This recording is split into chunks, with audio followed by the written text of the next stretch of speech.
اور یہاں پر تفقہ فی الدین کی بات ہوئی ہے. فے قاف ہے، فقہ کا مطلب ہوتا ہے سمجھ بوجھ، اور یہاں پر لیتفقہوا فی الدین کا مطلب کیا ہے؟ دین کی بنیادی تعلیم میں سمجھ بوجھ، دین کی اسپرٹ، دین کی روح کو جاننا. اس کا یہ مطلب نہیں ہے کہ انسان مسئلے مسائل کی باریکیوں میں پڑ جائے، کیونکہ غرض کیا ہے اس تفقہ کی؟ وَلِيُنذِرُوا قَوْمَهُمْ، لوگوں کو ڈرانا، لوگوں کو خبردار کرنا، لوگوں کو آگاہ کرنا. تو اس سے کیا پتہ چلتا ہے کہ اسلامی تعلیم کے نصاب کی جو اسپرٹ ہے وہ کیا ہوگی؟ دین میں سمجھ بوجھ پیدا کرنا. اور مقصد کیا ہوگا اس کے سیکھنے کا؟ تاکہ دوسروں کو خبردار کیا جا سکے، اپنی قوم اور اپنے لوگوں کو ان کی نفسیات اور ان کی ضروریات کو سامنے رکھ کر بتا سکیں. اس کا ایک معنی یہ بھی کیا گیا اذا رجعوا الیہم، یعنی جنگ پہ جانے والے جب جنگ سے واپس آئیں، یہ معنی بھی اس کا کیا گیا ہے. تو اس وقت یہ دین کی سمجھ بوجھ والے ان کو جا کر سمجھائیں تاکہ وہ بچ جائیں ان ساری مشکلات سے اور ہلاکت سے، اور ان کی وجہ سے باقی لوگ جو سفر کرنے والے ہیں وہ بھی بچ جائیں. یحذرون کا لفظ جو ہے یہ بہت وسیع لفظ ہے، اس میں 2-3 لفظ جو ہے نا بہت قابل غور ہیں، ایک تفقہ کا، ایک انذار کا، اور ایک حذر کا. آپ دیکھیں کہ پریکٹیکلی یہ پاسبل نہ تھا کہ پورے کے پورے مسلمان، مثلا 30,000 کا لشکر گیا تھا جنگ تبوک کے لیے. اب از اٹ پاسبل کہ وہ 30,000 مدینہ میں رہ کے آپ سے علم حاصل کرتے؟ یہ ممکن نہ تھا. اس کا حل کیا سوچا گیا؟ سب اپنے گھروں کو واپس جائیں اور ہر بستی میں سے ایک اسمال گروپ نکل کے آئے، وہ سیکھے، باقی لوگ اپنے اپنے علاقوں میں ہی رہے، اپنے کام کاج کریں، یہ واپس جا کر ان کے اوقات کو سامنے رکھتے ہوئے ان کو سکھائیں. اور یہ ہمیں تاریخ میں بہت سی اس کی مثالیں ملتی ہیں. ابھی میں آپ کو 2 مثالیں دوں گی جس سے آپ کو یہ مسئلہ مزید واضح ہو جائے گا. ہر بستی کی اپنی اپنی ضرورت ہے، مخصوص حالات ہوتے ہیں، مخصوص نفسیات ہوتی ہے، مخصوص ضروریات ہوتی ہیں. جو گاؤں کے علاقے ہوتے ہیں وہ اپنی جگہ، جو شہروں کے علاقے ہیں وہ اپنی جگہ، ان کی ضروریات، ذہنی لیول اور معیار کا فرق ہوتا ہے. ہر شخص اس قابل نہیں ہوتا کہ وہ دین کے سارے فلسفوں کو پوری طرح سمجھ سکے. اسی آیت کو جب میں نے پڑھا تھا تو اسی کو سامنے رکھ کر الہدیٰ کو بنایا گیا تھا، اور اس میں خاص طور پر یہ جو لفظ ہے نا لیتفقہوا فی الدین، اس کا ہمارے معاشرے میں عمومی طور پر کیا مطلب لیا جاتا ہے کہ بہت لمبی چوڑی جو ہے فقہ پڑھی جائے اور بہت علم کی باریکیوں کو اور مسائل کو جانا جائے اور کئی کئی سال پڑھا جائے، پھر جا کر آپ تبلیغ کرو. اب اس میں ہوتا کیا ہے؟ اس کا نتیجہ یہ ہوتا ہے کہ جب ہم بہت زیادہ علم کی باریکیوں میں چلے جاتے ہیں اور ایک لمبا عرصہ ایسے کاموں میں گزارتے ہیں تو پھر ہمارا ذہنی لیول عوام کے لیول سے بہت اونچا چلا جاتا ہے. عوام کی ضروریات کو پھر ہم نہیں سمجھتے. ہمارے معاشرے میں یہی کچھ ہوا ہے. علماء اور عوام کے درمیان ایک بہت بڑا گیپ آ گیا ہے. وہ ان کی زبان نہیں سمجھتے، وہ ان کی ضروریات نہیں سمجھتے. تو یہاں پر مقصد کیا ہے تفقہ کا؟ لِيُنذِرُوا قَوْمَهُمْ، انذار، آگاہ کرنا، خبردار کرنا، عالم بنانا نہیں. اور خود حضور صلی اللہ علیہ وسلم کی مجلس میں سب لوگ ہر روز نہیں آتے تھے. کچھ لوگوں نے باری مقرر کی ہوئی تھی. حضرت عمر رضی اللہ تعالیٰ عنہ کہتے ہیں کہ میں نے اپنے انصاری ساتھی کے ساتھ باری مقرر کی تھی. ایک دن وہ آپ کی خدمت میں ہوتا اور ایک دن میں ہوتا، اور روزانہ شام کو آپس میں تبادلہ خیال کرتے. جس کی بھی سیکھنے کی باری ہوتی، جو کچھ وہ سیکھ کر آتا وہ واپس آ کر دوسرے کو سکھاتا. پھر ہم دیکھتے ہیں کہ نبی صلی اللہ علیہ وسلم کے زمانے میں یہ کام کس طرح ہوا. سنت کو وہاں سے ہمیں دیکھنا ہے. اگر ہم مختلف روایات کو دیکھیں تو کوئی شخص 1 مہینہ ٹھہرا، کوئی 25 دن ٹھہرا، کوئی سال ٹھہرا. یعنی اہل صفہ کی اگر تاریخ آپ پڑھیں تو اس میں ٹوٹل وقت جو ہے مدینہ کا آپ صلی اللہ علیہ وسلم کا سٹے وہ کتنا ہے؟ 10 سال کا ہے. اور اس میں کوئی صحابی ایسے نہیں ہمیں ملتے کہ جنہوں نے یہ 10 سال مسلسل تعلیم حاصل کی اور پھر آگے جا کے پڑھایا. وہ لوگ جو شروع میں آپ کے ساتھ تھے، جیسے حضرت ابوبکر صدیق رضی اللہ تعالیٰ عنہ، جن کو یہ مکہ کے بھی 13 سال اور مدینہ کے بھی 10 سال کٹھے رہنے کا موقع ملا اور آپ سے بہت کچھ سیکھا. آپ کی وفات کے بعد ان کو خلافت کا کام کرنا پڑا. وہ زیادہ احادیث روایتیں نہیں کر سکے، تعلیم کا کام کر ہی نہیں سکے، اور 2 سال کے بعد وہ بھی رخصت ہو جاتے ہیں. اسی طرح حضرت عمر ان لوگوں میں سے ہیں، یعنی مکہ سے آنے والے بہت سارے لوگ جنہوں نے یہ 10 سال آپ کی صحبت میں گزارے، اور وہ بھی اس طرح نہیں کہ دن رات وہیں رہا کرتے تھے. دین کو بہت سمپل طریقے سے اس کی اسپرٹ کے ساتھ لینے کی کوشش کی گئی، اور وہی اسپرٹ آگے ٹرانسمٹ کی گئی، جس کے نتیجے میں تربیت ہوئی. ہمارے ہاں عموماً یہ خیال پایا جاتا ہے کہ جب تک آپ 9 سال نہیں پڑھو گے یا 7 سال نہیں پڑھو گے، اس وقت تک آپ کسی کو بتا نہیں سکتے. اب اس تفقہ کا مطلب کیا ہے؟ یعنی تفقہ میں کیا چیز آتی ہے اور کتنا سیکھنا شامل ہے؟ یعنی لفظی معنی تو اس کا کیا ہے؟ فہم اور بصیرت پیدا کرنا اپنے اندر، سیکھنا اور سیکھ کر اپنے اندر فہم اور بصیرت پیدا کرنا. فقیہ بننا مراد نہیں ہے یہاں، یا مفتی بننا مراد نہیں ہے یہاں. یہاں پر تفقہ مراد ہے، جس کے نتیجے میں لِيُنذِرُوا قَوْمَهُمْ ہوتا ہے. اور پھر آپ دیکھیں اس آیت کی روح سے 3 کام پتہ چلتے ہیں. نمبر 1، تفقہ، اپنے اندر ایک سمجھ بوجھ اور ایک غور و فکر اور بصیرت. دوسرا سٹیپ، اگلا کام، لِيُنذِرُوا قَوْمَهُمْ، قوم کو خبردار کرنا، آگاہ کرنا. اور نمبر 3، لَعَلَّهُمْ يَحْذَرُونَ، نتائج پر بھی نظر رکھنا کہ لوگ بچ رہے ہیں یا نہیں. صرف اتنا ہی نہیں کہ آپ عذاب سے ڈرا کے گھر آ جائیں، بلکہ یہ بھی دیکھنا ہوگا کہ آپ کی تبلیغ کتنی مؤثر ہوئی اور کیا اس کا نتیجہ لعلہم یحذرون، یعنی گناہوں سے بچنے کی شکل میں سامنے آیا بھی کہ نہیں. کیا جو تبلیغ آپ کر رہے ہیں اس کے نتیجے میں لوگ گناہوں سے بچ رہے ہیں یا نہیں، کیونکہ یہ مقصود ہے اس کا. یہ معرف القرآن ہے، اس میں سے میں یہ تھوڑا سا پڑھ کے آپ کو سنانے لگی ہوں کہ اس آیت سے مراد کیا ہے. جیسا کہ آپ حدیث جانتے ہیں کہ حضرت انس سے روایت ہے، نبی صلی اللہ علیہ وسلم نے فرمایا، طلب العلم فریضۃ علی کل مسلم، یعنی علم حاصل کرنا فرض ہے ہر ایک مسلمان پر. یہ ظاہر ہے کہ اس حدیث اور مذکورہ سابقہ احادیث میں علم سے مراد علم دین ہے. دنیاوی علوم و فنون عام دنیا کے کاروبار کی طرح انسان کے لیے ضروری صحیح، مگر ان کے وہ فضائل نہیں جو احادیث مذکورہ میں آئے ہیں. پھر علم دین ایک علم نہیں، بہت سے علوم پر مشتمل ایک جامع نظام ہے، اور یہ بھی ظاہر ہے کہ ہر مسلمان مرد اور عورت اس پہ قادر نہیں کہ ان سب علوم کو پورا حاصل کر سکے. اس لیے حدیث مذکور میں جو ہر مسلمان پر فرض فرمایا، اس سے مراد علم دین کا صرف وہ حصہ ہے جس کے بغیر آدمی نہ فرائض ادا کر سکتا ہے نہ حرام چیزوں سے بچ سکتا ہے، جو ایمان اور اسلام کے لیے ضروری ہے. باقی علوم کی تفصیلات قرآن و حدیث کے تمام معارف اور مسائل، پھر ان سے نکالے ہوئے احکام و شرائع کی پوری تفصیل، یہ نہ ہر مسلمان کی قدرت میں ہے نہ ہر ایک پہ فرض عین ہے. البتہ پورے عالم اسلام کی ذمہ فرض کفایہ ہے.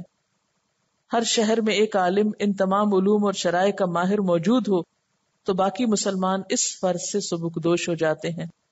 جس شہر یا قصبے میں ایک بھی عالم نہ ہو تو شہر والوں پہ فرض ہے کہ اپنے میں سے کسی کو عالم بنائیں یا باہر سے کسی کو بلا کر اپنے شہر میں رکھیں تاکہ ضرورت پیش آنے پر باریک مسائل کو اس عالم سے فتویٰ لے کر سمجھ سکیں اور عمل کر سکیں.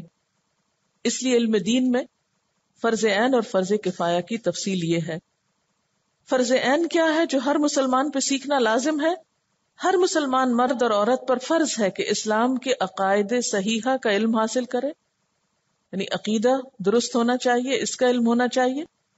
طہارت نجاست کے احکام سیکھے، نماز روزہ اور تمام عبادات جو شریعت نے فرض اور واجب قرار دی ہیں ان کا علم حاصل کرے. جن چیزوں کو حرام یا مکروہ قرار دیا ہے ان کا علم حاصل کرے. جس کے پاس بقدر نصاب مال ہو اس پر فرض ہے کہ زکوٰۃ کے مسائل اور احکام معلوم کرے. جس کو حج پہ قدرت ہے اس کے لیے فرض عین ہے کہ حج کے احکام اور مسائل معلوم کرے. جس کو بیع و شراء کرنا پڑے یعنی خرید و فروخت کرنا پڑے یا تجارت اور صنعت یا مزدوری اور اجرت کے کام کرنے پڑے اس پر فرض عین ہے کہ بیع اور اجارہ وغیرہ کے مسائل اور احکام سیکھے. جب نکاح کرے تو نکاح کے احکام اور مسائل اور طلاق کے احکام اور مسائل معلوم کرے. غرض جو کام شریعت نے ہر انسان کے ذمہ فرض اور واجب کیے ہیں ان کے احکام اور مسائل کا علم حاصل کرنا ہر مسلمان مرد اور عورت پر فرض ہے. یعنی ان ذمہ داریوں کے بارے میں جاننا جو ہم میں سے ہر ایک پر فرض کے درجے میں ہے وہ علم پھر فرض عین ہو جائے گا. ٹھیک ہے نا, اس کا علم سیکھنا جو ہے ہمارے لیے سب کے لیے ضروری ہے. لیکن اس کے علاوہ فرض کفایہ میں پھر کیا چیزیں آ جاتی ہیں کہ جو دین کی گہرائیاں ہیں اور باریکیاں ہیں اور اس میں مختلف قسم کے اجتہادات ہیں, اس سے متعلق چیزیں جو یہ ہر ایک بھی سیکھنا لازم نہیں ہے. اب آپ دیکھیں کہ دین کی جو یہ سمجھ ہے لیتفقہوا فی الدین, اس سے مراد پھر فرض عین والی بات ہے, فرض کفایہ والی نہیں. اور پھر فرض عین میں بھی صرف مسائل کا علم نہیں بلکہ دین کی روح اور اسپرٹ بھی, کیونکہ اس کے بغیر یہ کام ہو نہیں سکتا. اور پھر آپ دیکھیں کہ جس مسلمان کو یہ علم ہو, مثلا آپ کے لیول پہ اب میں بات کر رہی ہوں, آپ لوگ اس وقت جو سیکھ رہے ہیں اس میں موسٹلی فرض عین والی بات ہے سوائے چند ایک چیزوں کے کہ جو آپ کو قرآن کی سمجھنے میں مدد دیتی ہیں. اب آپ دیکھیں کہ جب آپ اپنے گھر میں واپس لوٹتے ہیں یا اپنی بستی میں یا شہر میں یا محلے میں, تو آپ کو ہم مفتی کی حیثیت سے نہیں بھیجتے, نہ یہ ہماری غرض ہے. ہم کس غرض سے بھیجتے ہیں؟ لِيُنذِرُوا قَوْمَهُمْ إِذَا رَجَعُوا إِلَيْهِمْ. جب آپ اپنے گھر جائیں, اپنی بستی محلے میں جائیں, تو اپنے گھر والوں کو, اپنے علاقے والوں کو, اپنے آس پاس کے لوگوں کو کیا کریں؟ ان کو بھی خبردار کریں کہ دیکھو نماز نہیں پڑھی تو کیا ہوگا, نماز پڑھنی کیسے ہے, زکوٰۃ جو دینا چاہے تو وہ کیا کرے, زکوٰۃ کی کیا اہمیت ہے. جو لوگ حج سے غافل ہیں انہیں حج کی طرف توجہ دلائے, جو لوگ اور فرائض سے غافل ہیں ان کو اس کی طرف توجہ دلائے, اور جتنا خود سیکھا ہے بس اتنا آگے پہنچا دے, اس سے زائد نہیں. یعنی آپ نہ تو کسی فتوے کی مسند پہ بیٹھیں گے, نہ عالمہ کہلائیں گے, اور نہ عالمہ بننا ہمارا مقصود ہے. مقصود کیا ہے؟ دین کی سمجھ بوجھ پیدا ہو اور جا کر لوگوں کو بھی آگاہ کیا جائے. اگر ترجمہ پڑھا ہے تو پڑھ کے آگے سنا دیا جائے, تفسیر میں جو کچھ پڑھا ہے اس کو یاد کر کے, اس کو اپنے اندر جذب کر کے آگے دوسروں تک پہنچا دیا جائے. کیونکہ یہ دیکھا گیا ہے اور مختلف علماء نے اپنے قوم و ملت کی جو حالت کا تجزیہ اور تبصرہ کیا ہے, جیسے مولانا محمود الحسن جب مالٹا میں اسیر تھے تو انہوں نے کہا کہ میں نے اپنے مسلمانوں کے اندر جو جنگ و جدل دیکھا ہے تو اس کا حل اور علاج کیا ہے کہ ان کو قرآن کی طرف راغب کیا جائے. تو قرآن ہی انڈرسٹینڈنگ کا, بصیرت کا, فہم کا وہ لیول پیدا کرتا ہے انسان کے اندر کہ جس کے بعد اس میں یہ جذبہ آتا ہے کہ لِيُنذِرُوا قَوْمَهُمْ, دوسروں کو بھی کچھ بتایا جائے. اس کے بغیر اگر آپ کو چند باتیں پتہ بھی چل جائیں تو دوسروں کو بتانا جو ہے اس کے لیے کوئی انسینٹیو ہی نہیں ہوتا, اور عام طور پر اس کی طرف توجہ ہی نہیں دی جاتی. اور پھر آپ دیکھیں کہ اس میں ہوتا کیا ہے لِيُنذِرُوا قَوْمَهُمْ إِذَا رَجَعُوا إِلَيْهِمْ میں, کہ ہر شخص کے حالات مختلف ہوتے ہیں. آپ میں سے کچھ خواتین ہیں جن کے بچے بڑے ہو چکے ہیں, ان کے پاس وقت بہت ہے, وہ ویسے بھی تجربے اور علم میں پختہ ہیں. وہ جب یہ کورس کر لیتی ہیں تو ان کے پاس مطالعے کے لیے بھی, اپنی اسٹڈی کے لیے بھی وقت ہے, اس میں مزید پختگی پیدا کر کے اوروں کو فوراً سکھا سکتی. آپ میں سے جو ابھی بچیاں ہیں جن کا ابھی علم بھی زیادہ پختہ نہیں ہے دنیا کا بھی, یا ابھی ذہن میں اتنی پختگی نہیں ہے, وہ کیا کر سکتے ہیں کہ اپنے عمل سے اور چھوٹی چھوٹی باتوں سے آغاز کر کے, ایک ایک دو لوگوں کو بتانے سے آغاز کر کے, چھوٹی چھوٹی 1-to-1 یا اسمال گروپس کے اندر وہ کلاسز میں شروع کر سکتے ہیں دوسروں کو بتانا. میں نے 4 سال تک ایک شخص کو پڑھایا, صرف میں نے آغاز اس سے کیا ہے, صرف ایک اسٹوڈنٹ تھی میری, اور میں نے کبھی اس کے لیے کوشش نہیں کی کہ میرے پاس ایک کراؤڈ ہو یا بہت لوگ ہوں. پھر جب وہ بنیاد رکھی جاتی ہے، جب آپ کے اندر پختگی آ جاتی ہے اور آپ مضبوط ہو جاتے ہیں، تو پھر اس کے بعد آہستہ آہستہ جب گرو کرتے ہیں، یعنی جیسے پودا اگتا ہے تو ایک بیج سے جو تنا ہوتا ہے وہ نیچے سے ایک ہوتا ہے، پھر اس کے بعد ہلکے سے 2 کونپل آتے ہیں، پھر وہ بڑھتا ہے، پھر شاخیں نکلتی ہیں. کیونکہ میں بہت زیادہ شائع اور بہت زیادہ گھبرانے والی تھی کہ میں نہیں فیس کر سکتی کسی کو، اور پتہ نہیں کوئی کیا مجھ سے پوچھ بیٹھے تو میں نہیں بتا سکتی. تو اس میں یہ ہے کہ ایک شخص کو پڑھانے میں اور 1 یا 2 کو سکھانے میں کیا ہوتا ہے آسانی، کہ وہ زیادہ زیادہ کیا پوچھے گا، اور جتنا بھی پوچھے گا آپ اس کو اتنا جواب دے ہی سکیں گے. اور پھر ایک دفعہ پڑھایا، پھر دوسری دفعہ، پھر تیسری دفعہ، کرتے کرتے کرتے پھر وہ اتنی پختگی آتی ہے کہ پھر ڈر نہیں لگتا کسی بھی چیز سے، کتنا بھی بڑا کراؤڈ ہو پھر خوف نہیں آتا. تو اس لیے آپ لوگوں کو بھی میں یہی تلقین کروں گی کہ ایک دم اس میں نہ پڑیں گی، اس جگہ کو آئیڈیالائز نہ کریں کہ یہاں اتنے سارے لوگ بیٹھے ہوئے ہیں اور جب تک اتنے لوگ نہیں بیٹھیں گے تو میرا تو وقت ضائع ہو رہا ہے. آغاز میں اگر آپ چھوٹا سا سٹیپ بھی لیں گے، تھوڑے سے لوگوں سے بھی شروع کریں گے تو آپ کے اپنے اندر پختگی آئے گی. اور پھر ٹیک اٹ ایزی، اپنے آپ پر یہ کام مسلط نہ کر لیں کہ اپنے ساتھ اوروں کو بھی پریشان شروع کر دیں کرنا. کیونکہ جب ہم بڑے کاموں کو ایک دم سر پہ اٹھاتے ہیں تو اٹھا نہیں پاتے، پھر آس پاس گھر والے بھی بیزار ہونے لگتے ہیں ہم سے. یعنی اس کو اتنی سہولت کے ساتھ لے کر چلیں. آپ دیکھیں کہ اگر 500 لوگ بھی صرف 500 کو سال میں پڑھا دیں تو معاشرے کے اندر کچھ تو خیر پھیلے گی. اور اس کے بعد اگلے سال میں 2 کو پڑھا دیں، 3 کو پڑھا دیں، تو جو ایک چین ری ایکشن ہوتا ہے کتنے لوگوں تک قرآن پہنچ سکتا ہے. لیکن اگر ہم اس سستی کے مارے بیٹھے رہیں کہ نہیں ابھی ہم کچھ نہیں کر سکتے، یا میں تو کر ہی نہیں سکتی، یا کچھ بھی نہیں ہو سکتا، تو پھر تو کوئی کام نہیں ہو سکتا. پھر آپ دیکھیں کہ شروع میں جیسے میری فوراً شادی ہو گئی، پھر شادی کے بعد بچے، پھر مجھے ابھی خود اور پڑھنا تھا. پھر میرے استاد جو تھے وہ مجھے بالکل 1 دن سے زائد کی اجازت نہیں دیتے تھے، ہفتے میں جسٹ ونس اے ویک. 4 سال پی ایچ ڈی کے تو میرے اس طرح گزرے کہ مجھے ونس اے ویک مجھے اپنے استاد کی طرف سے کرنے کی اجازت نہیں تھی. اور اس میں اتنا صبر کرتی تھی کیونکہ مجھ سے برداشت نہیں ہوتا کبھی بھی کہ لوگ غلط کام کریں اور مجھے چین کی نیند آ جائے. اور مجھے ہر وقت یہ دھڑکا ہوتا تھا اگر میں مر گئی اس 4 سال میں تو پھر کیا بنے گا، میری تبلیغ رہ جائے گی. اور وہ مجھے ہمیشہ سمجھاتے تھے اس طرح پھر تمہاری ڈگری رہ جائے گی، تمہارا اپنا علم کچا رہ جائے گا اگر تم بہت زیادہ اس کام کی طرف چل پڑی. کیونکہ ان کو نظر آتا ہوگا، استادوں کو پتہ چل جاتا ہے کہ کس کے اندر کیا جراثیم ہے. میں ان کو اپنا بہت بڑا محسن مانتی ہوں کہ اگر وہ مجھے ذرا بھی چھوڑ دیتے تو شاید میں اس جہاد کے جذبے میں ایسی آؤٹ آف کنٹرول ہوتی کہ میری ساری ڈگری اور ہر چیز دھری کی تری رہ جائے. لیکن ابتدا سے ہی میں ہر چیز کو ساتھ لے کر چلی ہوں، فیملی کو، گھر کو، تعلیم کو، جو جو چیزیں جس موقع پر ضرورت تھی ان کو ساتھ. لیکن تھوڑا تھوڑا یہ کام ہمیشہ چلتا رہا.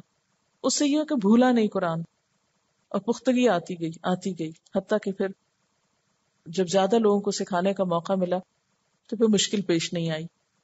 تو اس لیے صرف ایک اس موقع پر اپنے ساتھ عہد کر لیں کہ اگر اللہ نے آپ کو چنا ہے یہ سب سیکھنے کے لیے، یعنی آپ اپنے علاقے سے جو جس ایریا سے بھی آ رہا ہے، جو جس گلی بستی سے بھی آ رہا ہے، تو سوچیں کہ جیسے حدیث میں آتا ہے کہ جس سے اللہ بھلائی کا ارادہ کرتا ہے اللہ تعالیٰ اس کو دین کی سمجھ دے دیتا ہے. من یرید اللہ بہ خیرا یفقہہ فی الدین، وہاں بھی یہی مطلب ہے یتفقہ والا، اس کو دین کی سمجھ دے دیتا ہے. یہ اللہ نے آپ پر عنایت کیا، ورنہ کتنے ہی لوگوں کے پاس وقت بھی ہے، گاڑیاں بھی ہیں، صحت بھی ہے، سب کچھ ہے، لیکن توفیق نہیں ہے. اگر آپ پر اللہ نے احسان کیا اور توفیق دی کہ آپ یہاں آ کر بیٹھے تو پھر اس کا حق ادا کرنا ہے. اور صرف اتنا کریں کہ اپنی نیت تو کریں کہ ہم انشاءاللہ چاہے قطرہ قطرہ ہی ڈالیں گے اس میں، لیکن اپنا رول پلے کریں گے تو انشاءاللہ آپ دیکھیں کہ پھر قوم کی حالت بھی بدلے گی. کیونکہ اس کے بغیر اندھیروں سے نکلنے کا کوئی راستہ نہیں ہے. اور اس میں آپ دیکھیں کہ مختلف صحابہ جو تھے انہوں نے مختلف طریقے سے اپنا رول ادا کیا ہے. ہر انسان خدا کی ایک منصوبہ بندی ہے. ہر انسان کی پیدائش انسان اور اس کے خدا کے درمیان ایک خاموش عہد ہے. اسی عہد میں انسان کی ساری قیمت چھپی ہوئی ہے. ہر انسان کو خدا نے کچھ خاص صلاحیتیں دی ہیں، اور ہر آدمی نے خاموش زبان میں یہ اقرار کیا ہے کہ وہ دنیا میں اس خاص کام کو انجام دے گا جس کے لیے خدا نے اس کو پیدا کیا اور جس کے مطابق اسے خصوصی صلاحیتوں سے نوازا گیا. جو انسان ایسا کرے اس نے گویا خدا کے نقشہ تخلیق میں اپنی جگہ حاصل کی، جو ایسا نہ کرے وہ خدا کے نقشہ تخلیق میں اپنی جگہ حاصل کرنے میں ناکام رہا. اس بات کو یہاں اصحاب رسول کی مثال سے واضح کیا جاتا ہے صحابہ کرام میں ایک حضرت ابو ہریرہ تھے اور دوسرے خالد بن ولید تھے۔ حضرت ابو ہریرہ کی روایات کی تعداد 5374 تک شمار کی گئی ہے، جبکہ خالد بن ولید کی روایات کی تعداد 100 سے بھی کم ہے۔ یہ فرق بظاہر عجیب معلوم ہوتا ہے، دونوں ہی صحابی ہیں لیکن ایک 5000 حدیثیں روایت کر رہے ہیں اور ایک 100 سے بھی کم، مگر اس فرق کی وجہ خدمت اسلام کے میدان کا فرق تھا، نہ کہ خود اسلام کا۔ میدان کا فرق ہے۔ حضرت ابو ہریرہ بھی مخلص مسلمان تھے اور خالد بھی مخلص مسلمان، مگر فطری صلاحیت کے اعتبار سے دونوں میں فرق تھا۔ انہوں نے کامل شعور کے ساتھ اس فرق کو پہچانا اور اس پر عمل کیا۔ حضرت ابو ہریرہ نے اپنی صلاحیت کے لحاظ سے اپنے لیے خدمت اسلام کا ایک میدان منتخب کر لیا اور حضرت خالد نے اپنی صلاحیت کے اعتبار سے دوسرا میدان۔ حضرت خالد کہتے ہیں کہ میں جب بھی رسول اللہ صلی اللہ علیہ وسلم کے خلاف کسی مہم میں نکلتا، کیونکہ پہلے یہ مسلمان نہیں تھے، تو ہمیشہ یہ احساس لے کر واپس آتا کہ میں اپنے آپ کو وہاں لگائے ہوئے ہوں جہاں مجھ کو نہیں لگانا چاہیے، یعنی میں اللہ کے رسول کی مخالفت کر رہا ہوں۔ انی موضع فی غیر شیء، یہ احساس انہیں ستاتا رہا یہاں تک کہ فتح مکہ سے کچھ پہلے مدینہ آئے اور اسلام قبول کر لیا۔ حضرت خالد فطری طور پر انتہائی بہادر آدمی تھے۔ انہوں نے اپنی اس خصوصیت کو جانا اور اس کے موقع کا استعمال کا ادراک کیا۔ انہوں نے شعوری طور پر اس کو دریافت کیا کہ اسلامی خدمت کے وسیع میدان میں وہ کیا خاص کردار ادا کر سکتے ہیں۔ انہوں نے فیصلہ کیا کہ وہ اپنی خداداد بہادرانہ صلاحیت کو شرک کے استحصال اور توحید کے قیام کے محاذ پر لگا دیں، چنانچہ وہ اسلامی فوج میں شامل ہو گئے۔ وہ فوجی بن گئے۔ وہ ساری عمر اس راہ میں سرگرم عمل رہے۔ وہ خدا سے اپنے لیے قوت اور استقامت کی دعا کرتے اور حضور صلی اللہ علیہ وسلم سے بھی درخواست کرتے کہ وہ آپ کے لیے اس کی دعا فرمائیں۔ انہوں نے اپنی ساری زندگی اسلامی جہاد میں صرف کی، حتیٰ کہ حضور صلی اللہ علیہ وسلم نے ان کے بارے میں فرمایا، خالد اللہ کی تلواروں میں سے ایک تلوار ہے جس کو خدا نے مشرکین کے خلاف نکالا ہے، سیف من سیوف اللہ صلی اللہ علی المشرکین۔ دوسری مثال حضرت ابو ہریرہ کی ہے۔ حضرت ابو ہریرہ کے اندر حضرت خالد والی صلاحیتیں نہ تھیں، البتہ انہوں نے محسوس کیا کہ ان کے اندر حافظے کی قوت عام لوگوں سے زیادہ ہے۔ انہوں نے اپنی اس صلاحیت کو دین کے لیے استعمال کرنے کا فیصلہ کیا۔ روایات میں آتا ہے کہ حضرت ابو ہریرہ نے حضور صلی اللہ علیہ وسلم سے کہا کہ میرے لیے دعا فرمائیے کہ خدا مجھے وہ علم دے جس کو میں بھولوں نہیں۔ رسول اللہ صلی اللہ علیہ وسلم نے اس پر آمین کہا۔ حضرت ابو ہریرہ کے حق میں یادداشت کی دعا فرمائی۔ عام طور پر یہ سمجھا جاتا ہے کہ حضرت ابو ہریرہ کی غیر معمولی قوت حافظہ اس دعا کا نتیجہ ہے، مگر نفسیاتی اعتبار سے دیکھیے تو یہ دراصل خود حضرت ابو ہریرہ کی اپنی تڑپ کا اظہار ہے۔ انہوں نے یہ دعا کی درخواست کی تھی۔ یہ دو طرفہ واقعہ تھا، نہ کہ محض یک طرفہ۔ حضرت ابو ہریرہ نے اپنی خداداد امتیازی صلاحیت کو پہچانا، اس کی حفاظت اور ترقی کی دعائیں کی۔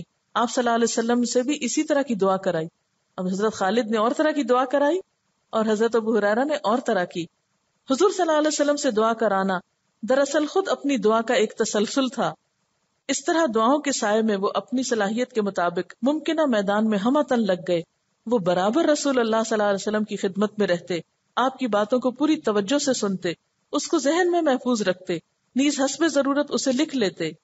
اسی معرفت خیش یعنی سیلف اویئرنس کا نتیجہ یہ ہے کہ حضرت ابو ہریرہ اسلامی تاریخ میں وہ شخص قرار پائے جن کے ذریعے اگلی نسلوں کو پیغمبر اسلام کی حدیثیں سب سے زیادہ تعداد میں پہنچی۔ ہر آدمی کی سب سے پہلی ذمہ داری یہ ہے کہ وہ اپنے آپ کو پہچانے۔ اپنے آپ کو جان کر وہ اپنے لیے بھی زیادہ مفید بن سکتا ہے اور دین کے لیے بھی زیادہ مفید بن سکتا ہے۔ تو آپ سب کو بھی کیا کرنا ہے؟ اپنے آپ کو پہچاننا ہے کہ آپ کی صلاحیت کتنی ہے۔ ایک شخص کو سکھانے کی ہے، بول کے سکھانے کی ہے، لکھ کے کام کرنے کی ہے، انگلیوں سے کام کرنا ہے یا کسی اور طریقے سے کام کرنا ہے۔ کون سا فیلڈ ہے آپ جسے سلیکٹ کر سکتے ہیں اور جو آپ ہی کر سکتے ہیں، کوئی اور آپ کی جگہ نہیں کر سکتا، کیونکہ ہر شخص کا دائرہ کار جو ہے، انوائرمنٹ اور اس کے جو ماحول ہے وہ مختلف ہے۔ ہر شخص کو اللہ نے ایک خاص کام کے لیے چنا ہے۔ ہمیں دوسروں کی نکالی کرنے کی بجائے یہ سوچنا چاہیے کہ میں کیا کر سکتا ہوں، تاکہ ہم اپنے ساتھ بھی انصاف برتیں اور دین کے ساتھ بھی۔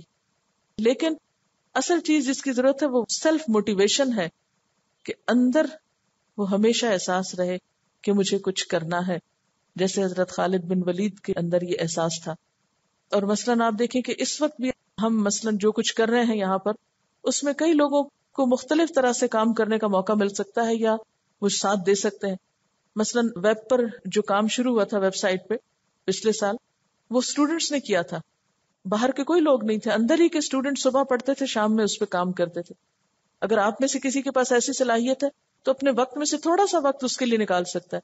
اسی طرح تحریری کام، لکھنے کا کام، جس کو اللہ نے لکھنے کی صلاحیت دی ہے وہ کچھ چھوٹا چھوٹا لکھ کر اس کو چھاپنے کے کام میں مددگار ہو سکتا ہے اور اس کو پبلکلی بڑے پیمانے پہ پھیلایا جا سکتا ہے. اسی طرح یہ ہے کہ ریسرچ کا کام ہے. میں ہمیشہ یہ سوچتی ہوں کہ لوگ خود سے آگے کیوں نہیں آتے، وہ کیوں نہیں دوڑتے. حضرت ابوبکر وہ پہاڑ پہ چڑھ کے آواز دے رہے ہیں، ہمارے اندر یہ جذبہ کیوں نہیں؟ وہی لوگ تو پھر سابقون الاولون ہیں. کیا کبھی ایسا ہوا کہ ہمارے اندر جو ٹیلنٹ ہو، جو صلاحیت ہو، کبھی ہم نے خود سے آفر کیا؟ یا ہم صرف اسی بات کے انتظار میں رہتے کہ کوئی ہمیں کہے تو ہم کچھ کریں؟ ہم کیوں نہیں آفر کرتے کہ یہ آیت مجھے بہت ٹچ کی، میں لکھنا بہت اچھا جانتی ہوں، میں لکھ کے لے آتی ہوں، میں لکھ کے لگا دیتی ہوں، تاکہ اور لوگ بھی بار بار اس کو پڑھیں، دیکھیں اور ان کے یاد دہانی ہو اور ان کے اندر وہ چیز اترے. لیکن یہ ہے کہ پھر وہی بات، اچھا کوئی اور کر ہی لے گا نا، کوئی ضروری ہے ہم کریں. یعنی صرف باہر کو تو چھوڑ دیں، اس وقت ہم سب ایک دوسرے کی کیا مدد کر سکتے ہیں. یعنی میرا پڑھانا آپ کی مدد کرنا ہے، آپ کا اس کام میں کسی بھی طرح شریک ہونا ایک دوسرے کی مدد کرنا ہے، میری کرنا ہے، اور ہم سب مل کر ایک بڑے مقصد کے لیے کام کر سکتے ہیں. لیکن اگر ہم محض کام دوسروں پہ ڈالتے رہیں، اچھا وہ کر لے، کوئی اور کر لے گا، ہو جائے گا، آخرت میں ہمارا حصہ کیا ہوگا؟ بعض لوگ مجھ سے پوچھتے ہیں کہ آپ کی سیلف موٹیویشن کی وجہ کیا ہے؟ یعنی ہمیں تو جب تک کوئی پش نہ کرے تو ہم کام نہیں کر پاتے، آپ کو کون پش کرتا ہے؟ الحمدللہ سب سے بڑی چیز تو قرآن ہی ہے کہ جو روز کوئی نہ کوئی نصیحت کرتا ہے. لیکن ایک بہت بڑی وجہ ہے کہ مجھے یہ سوچ ہمیشہ بہت فائدہ دیتی ہے. جب بھی کوئی کام سامنے آتا ہے تو میں سوچتی ہوں کہ اگر میں نے نہ کیا تو کوئی اور کر لے گا، یہ رہے گا نہیں، یہ ہو جائے گا، لیکن میرا حصہ کہاں ہوگا؟ کل قیامت کے دن میرا کس چیز میں حصہ ہوگا؟ اور یہ چیز مجھے بیٹھے ہوئے اٹھا دیتی ہے. میرا حصہ کہاں ہوگا؟ اللہ کا دین میرا محتاج نہیں. میں نہیں کروں گی تو بہت لوگ ہیں کرنے والے، لیکن ان کے کرنے سے میرے اجر و ثواب میں تو اضافہ نہیں ہوگا جب تک میں نہیں کروں گی. تو آپ بھی ہمیشہ اپنے بارے میں یہ سوچا کریں کہ یہ کام میرا محتاج نہیں ہے. اگر اللہ کے دین کی ہم خدمت نہیں کریں گے، ہم یہ ذمہ داری قبول نہیں کریں گے جو اللہ تعالیٰ چاہ رہے ہیں ہم سے. مومنون کا لفظ آیا، ہم بھی ایمان کے دعوے دار ہیں. اگر ہم نہیں کریں گے کوئی اور کرے گا، لیکن میں تو رہ جاؤں گی نا. کہ وہاں تو کوئی بھی کرنے والا یہ نہیں آ کے کہے گا کہ یہ میں نے بہت سا کام کیا، آپ بھی اس میں سے کچھ لے لیں. دنیا میں تو ایسا ہوتا ہے نا کہ اگر آپ نے کچھ نہیں پکایا تو ہو سکتا ہے کوئی اور آپ کا ساتھی آپ کو کہ اچھا آپ لنچ نہیں لائیں، تھوڑا میرے ساتھ شیئر کر لیں. آخرت میں کوئی لنچ شیئر نہیں کرے گا اپنا. اگر ہمیں نیکی کمانے کا ایک شوق پیدا ہو جائے نا، اور یہ یقین، جیسے ابھی وہ اس حدیث میں تھا کہ امت کے اول حصے کی اصلاح یقین کے ساتھ ہوئی. پہلی چیز یہ کہ ہمیں یہ یقین آنا چاہیے. اگر مجھے یقین نہ ہو کہ میرے لیے یہ کام باعث اجر ہے تو میں یہاں بیٹھ سکتی ہوں؟ نہیں بیٹھ سکتی. اسی طرح کوئی بھی کام ہو تو پہلی چیز یہ ہے کہ آپ کے اندر یہ یقین ہونا چاہیے کہ یہ کام میرا دین کے فائدے کے لیے ہے، اور دین کا فائدہ دراصل میرا فائدہ ہے. اللہ تعالیٰ کسی کا حق نہیں رکھتا. آج بھی آپ نے پڑھا ہے نا، ان اللہ لا یضیع اجر المحسنین، اللہ محسنین کا اجر ضائع نہیں کرتا. تو بات یہ کہ کیا میں احسان کرنے والوں میں شامل ہوں؟ یا ایھا الذین آمنوا، اے لوگو جو ایمان لائے ہو، قاتلوا الذین یلونکم من الکفار، جنگ کرو ان لوگوں سے جو قریب ہیں تم سے کفار میں سے، وَلْيَجِدُوا فِيكُمْ غِلْظَةً، اور چاہیے کہ وہ تمہارے اندر سختی پائیں. وَاعْلَمُوا أَنَّ اللَّهَ مَعَ الْمُتَّقِينَ، اور جان لو کہ اللہ متقی لوگوں کے ساتھ ہے.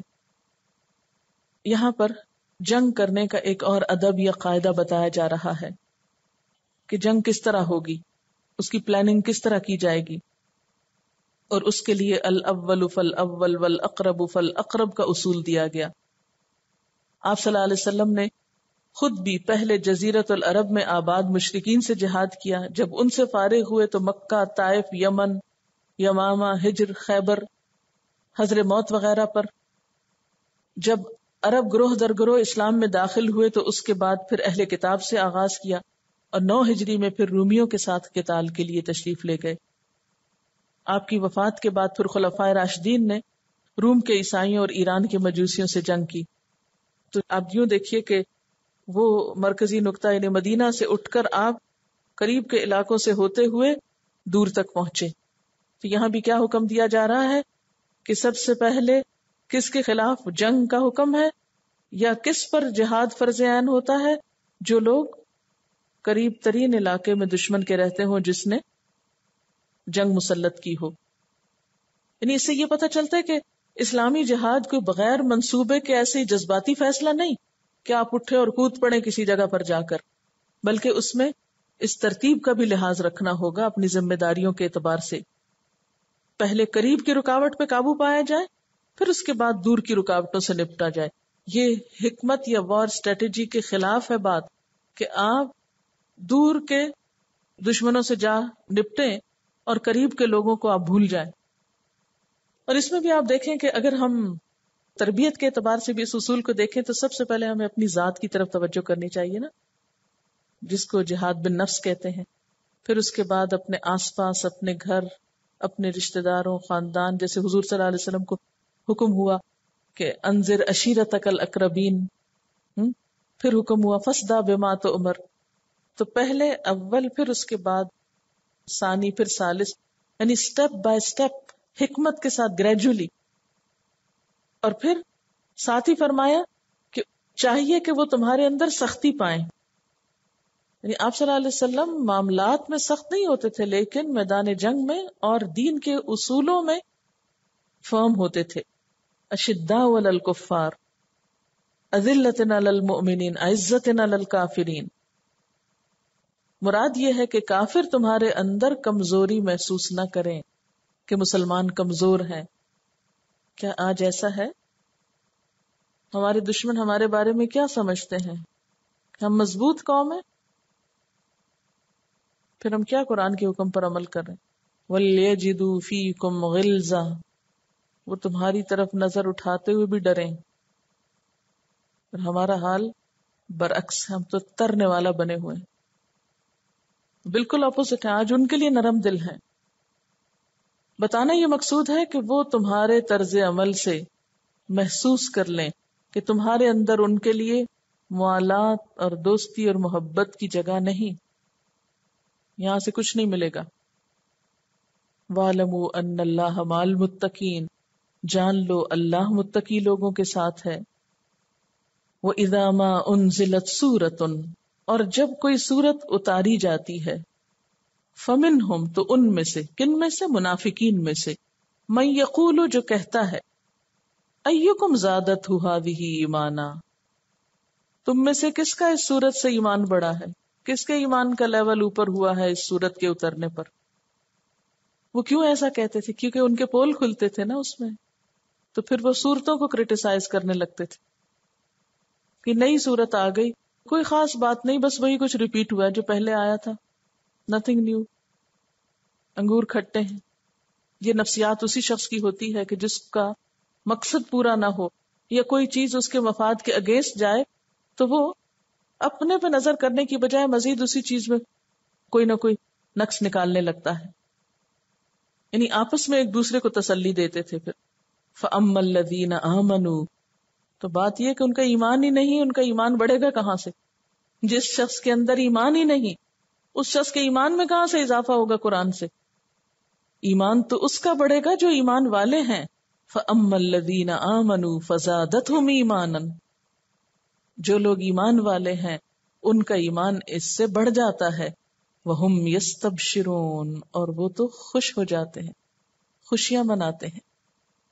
قرآن پاک میں آتا ہے وَنُنَزِّلُ مِنَ الْقُرْآنِ مَا هُوَ شِفَاءٌ وَرَحْمَةٌ لِلْمُؤْمِنِينَ، ہم قرآن میں وہ اتارتے ہیں جو شفا اور رحمت ہے مومنوں کے لیے.